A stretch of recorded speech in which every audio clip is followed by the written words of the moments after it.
Well, more SEC fun, Moish, not to be outdone in the ongoing saga of SEC versus Coinbase.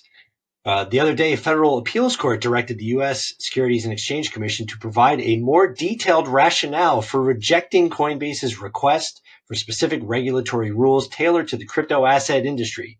The court found the SEC's previous response inadequate and lacking substantive reasoning. Coinbase had argued that the lack of clear regulatory guidance from the SEC creates significant challenges for compliance in the crypto sector, basically, we were just talking about. The company highlighted that traditional securities laws are not well suited to the decentralized and unique nature of blockchain-based assets. Moish, we just spent a lot of time talking about cyberkongs. This stems from the case from 2023 that the SEC was suing Coinbase for operating as an unregistered securities exchange. What do you think about this? Is this a bellwether for what's going forward? Is it just a kind of striking down of the SEC before the new administration takes over and saying, guys, you got to give us something to work with? What's your initial thoughts on this case, on this decision?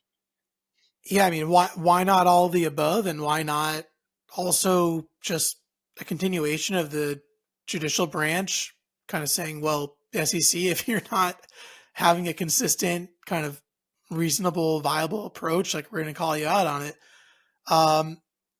I think this is really fascinating because the SEC has been saying the laws of the rules of the road are very clear.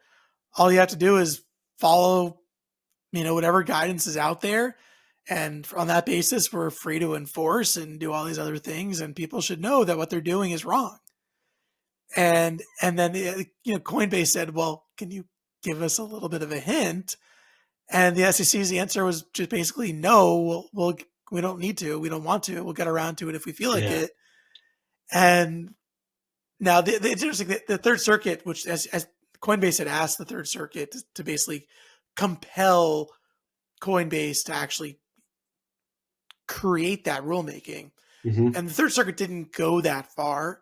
Right. They merely said, you need to give a better explanation for why you're choosing not to, because your explanation of, I don't feel like it, is inadequate and arbitrary and capricious, right?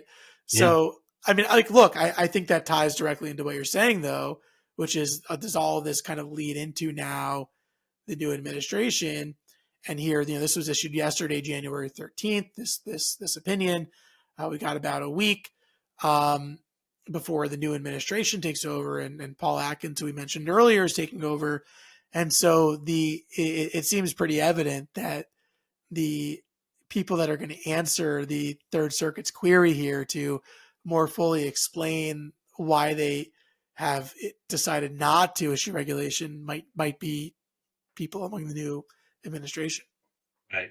It's funny when we think about these enforcement actions and the various lawsuits that the SEC has brought against Coinbase and Ripple and some of the other bigger players and smaller players. We always refer to it as a David and Goliath kind of scenario, but Coinbase is hardly a David in this kind of situation.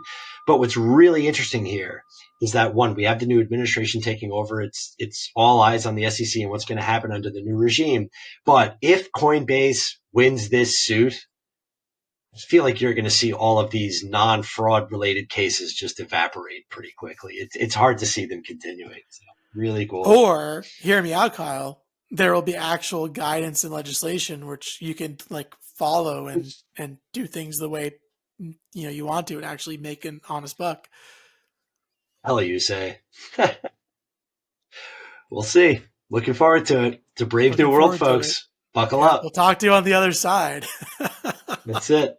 I mean, I guess this is our last recording under Gensler's watch. So